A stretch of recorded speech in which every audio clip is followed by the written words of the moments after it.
Sayohatingizni qanday ta'riflaysiz va qanday maslahat berasiz? Mana o'zimizni hayotimizda ko'proq mana restoranga kirsa ham cho'ntagiga qarab ovqatlanadi.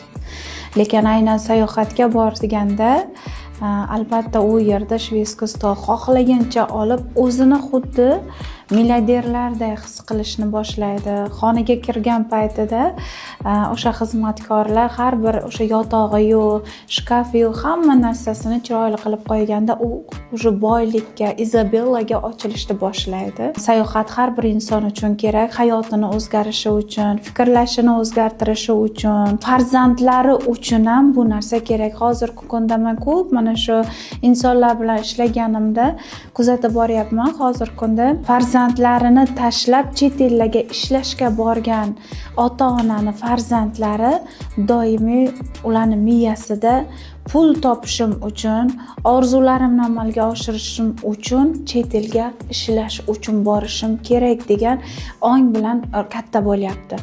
Chet elga sayohat uchun borgan ota-onani farzandlari, demak, u farzandni ham ongi ochilishiga, boylikka ochilishiga ota-ona hissa qo'shib beryapti.